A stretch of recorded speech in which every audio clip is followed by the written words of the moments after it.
ఊరెళ్ళిపోతా నేను లేకుండా ఎక్కడికో లెటర్ పట్టుకు బయలుదేరేవేంటి? ఇదా మీ ఊరు పక్కనే మా ఊరును. ఈ కవరు మా అమ్మకి ఇచ్చారా పండగేసుకోవాలి. అది మ్యాటర్. ఓ అక్కడికి వెళ్ళాక లోన్ విషయంలో వీడు అవసరం ఉందిగా, ఆహా. అప్పుడు పనికి వస్తాడని పద. సుక్కు నేను ఇక్కడే ఉంటా కానీ నువ్వు వెళ్ళి పని చూసుకురా. ఓకే, నువ్వు చెప్పేది ఆయిల్లేనా? ముందుకెళ్ళి ఆ గట్టి దిగండి బాబు. నాయన శ్రీనివాసరాజు, ఆ డబ్బులు బ్యాంకులో కట్టేయ్యా. అలాగేనమ్మా. ఇదిగో పనుల్లో పడి మర్చిపో మాకు. అలాగే కట్టేస్తాను చెప్పాను కదా, కట్టేస్తానులే. నువ్వు శ్రీనివాసరాజు రేయ్, మరి యూరోప్లో ఆవిడ కొడుకు ఆ ఏదో పంపించాడా? ఉండు చెప్తా. పెద్దమ్మా ఆ. ఏడు చూడు, నీ కొడుకు వచ్చాడు. నాయన శ్రీనివాసరాజు వచ్చావయ్యా. అయ్యా, ఇన్నాళ్ళ నుంచి ముసలిదాన్ని చూడ్డానికి రాలేదే అయ్యా. ఆ ఎదవ దీన్ని వదిలిపెట్టి దేశాలు పట్టిపోయాడు. ఇదేమో కనిపించిన నల్ల పట్టుకుని నాయన శ్రీనివాసరాజు వచ్చావా అయ్యా అని ఏడుతుంటది. ఆడికే పెళ్ళాం పిల్లలతో ఆడ సల్లంగానే ఉన్నాడు. ఇదే పొలాల్లో కూడా ఏడుతుంది. నుంచి పోతే నేను ఎవరిని చూసుకుని లెటర్ ఇచ్చాడా? ఉండయ్యా, నీకు ఏం రాసుంటాడు?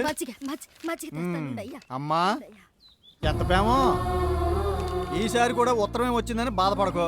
యూరోప్ లో కొడుకు సుఖంగా ఉన్నాడని పండగ చేసుకో. అబ్బో, నేను నీ కోళ్ళలో పిల్లలు బాగున్నాం. పంటలు బాగా పండుతున్నాయా? కౌలుకు తీసుకున్న వాళ్ళు టైంకి కౌలు ఇస్తున్నారా? ఇవ్వకపోతే పంచాయతీలో పెట్టు. డబ్బు వస్తే జాగ్రత్తగా బ్యాంకీలో వెయ్యి. నీ మనవడు నాయనమ్మ నా కాళ్ళకి బంగారు కడియాలు ఎప్పుడు చేస్తుందే అని అడుగుతున్నాడు. మర్చిపోయాను. నా అడ్రస్ పంచాయతీలో ఏసుగాడికి ఇవ్వు. ముఖ్యమైన కౌరు ఏదైనా ఉంటే నాకు తెలియజేస్తాడు. ఇదయ్యా, ఇది ఈడు బతుకు. ముఖ్యమైన కౌరు అంటే ఏంటో తెలుసా? ఇది పోవటం, అంత పని జరగటం. అయినా తల్లి సావో తండ్రి సావో చూడటానికి ఎందుకు వస్తారయ్యా దొరలు ఈ దేశానికి? అయ్యా ఇందా తీసుకో. ఆ సేలో పెట్లేవనా వాళ్ళనట్టున్నాయి. కంకులన్నీ తినేస్తాయి. ఉండయ్యా, అట్టి తోలేసి వస్తాను. పోన్లే, బతికేలాగో చూడలేరు, సావైనా చూస్తున్నారు. అరే అని చదివించడానికి గాడి సేకరి చేసిందయ్యా. ఇప్పుడు ఆడేదో ఎలగబెట్టి సంపాదించిన పొలాలకి కుక్క కాపలా కాస్తుందయ్యా. ఆడు రాడని తెలుసు, వస్తాడేమోనని ఈ ముసలి కళ్ళలో ఒత్తిలేసుకుని ఎదురు చూస్తూ ఉంటుంది. చూడలేక నేనే తిందో సచ్చిందోనని చూడటానికి వస్తూ ఉంటాను. కొడుకు డబ్బులు బ్యాంకులో వేయమని చెప్తా ఉంటుంది. అదే గాడికి కావాల్సింది వేసానని చెప్పు. బాబు, పెద్దోళ్ళ కళ్ళు పిల్లల్ని చూసుకోవటానికే ఉంటాయి, మీకోసం ఎదురు చూడటానికి కాదు. అయినా నువ్వు వలస పచ్చివేగా, నీకు చెప్పేమి లాభం? పోయా, అయినా వదులుకుని దేశాలు నేలండి.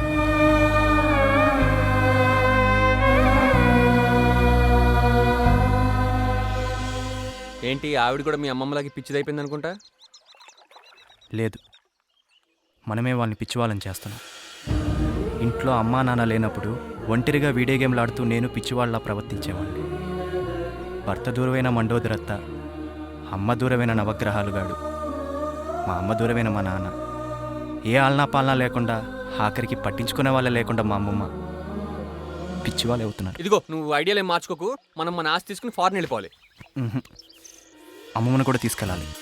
అయితే అది అంతకన్నా మంచి ఐడియా. విన్నావురా రంగారావు, నా మనవడు నన్ను విదేశం తీసుకెళ్తాట. అమెరికాలో బామ్మ కొత్త నాటకం రే, తాతకి చెప్పు. ఊరుకున్నా. అమ్మమ్మ, నువ్వు నాతో వస్తున్నావా లేదా? నిన్ను పిచ్చి నిన్ను అనాథం చేసి వెళ్ళలేనమ్మమ్మా.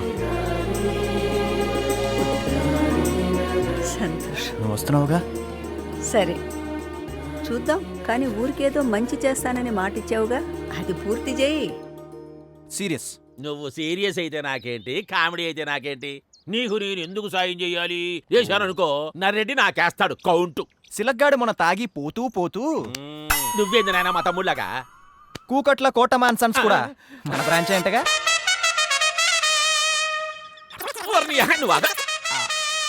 ఏం కావాలి? వర్కౌట్ అయిందా? పద విలేజ్ డెవలప్మెంట్ కి జనాలకి మంచి పంట ఉంటే సరిపోతుందిగా. పంటలు పండాలంటే నీ ఇల్లు ఇయ్యి. నీళ్ళు తెప్పిద్దాం. అన్ని ఎకరాలు తడపాలంటే ఇక్కడ మనకు దడిచిపోద్ది. బోరే ఇద్దామమ్మా. కరెంట్ లేకుండా బోర్లు ఎందుకమ్మా? పోనీ కరెంటే తెప్పిద్దామమ్మా. ఏం తెప్పించేది?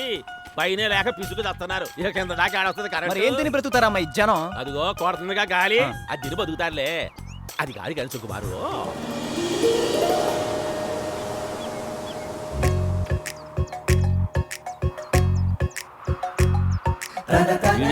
జోకర్ కనపడ్డాడు పరిగెత్తాడు. మన బ్రిటిష్ వాడు ఏమన్నాడు తెలుసా? రోడ్లు కరెంట్ ఇవ్వు, ఏ ఊరైనా బాగుపడిపోతున్నాను. నీకు అర్థం కాదులే.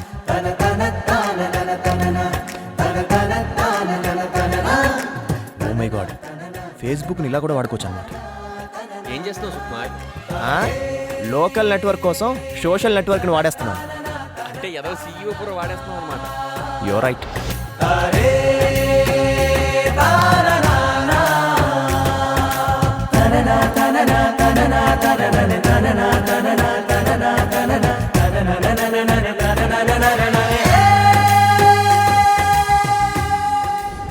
అబ్బా, ఆయన పుట్టినరోజున ఆయనే పిలిచాడు రా. సుకుమార్. అదిగో పిలుస్తున్నాడు. రా కూర్చో. వస్తున్నాను. ఈరోజు ఈ వేడుక నేనేదో పుట్టినరోజు చేసుకోవాలని కాదు, అందరూ కలుస్తారని. ఒక మనిషి ఎదుగుతున్నాడంటే అది సంపాదించుకోవడం అనుకుంటాడు, కాదు కోల్పోవడం. ఒకటి తన వయసులో తనకు కావలసిన విలువైన మనుషులు. పోయిన సంవత్సరం నాతో ఉన్న రాఘవగాడు ఈ సంవత్సరం ఏడి లేడు. అందుకని ఒకసారి అందరం కలుసుకుంటే బాగుంటుందని ఇలాగా. డైలాగ్ అదిరిపోయింది బాబాయ్, ఏ నాటకంలోది? సరే, నీకు అర్థమయ్యేటట్టు ఈ భాషలో చెప్పనా? రే సుకుమార్, నీకున్న ఆస్తికి ఓ 3 కోట్లు కలుపుకొని ఆ 3 కోట్లు తీసేస్తే ఏమవుద్దురా? పెద్ద తేడా ఏం లేదు. కానీ మీ అమ్మమ్మ, అమ్మ, నాన్న ఈ ముగ్గురిని నీతో కలుపుకో. ఆ ముగ్గురిని నీ నుంచి తీసి, ఆ ముగ్గురు నీతో ఉంటేనే నీ జీవితం. ఆ ముగ్గురిని తీసేస్తే నువ్వు శూన్యం. ఇక్కడ ఉందిరా తేడా. అర్థమైందా?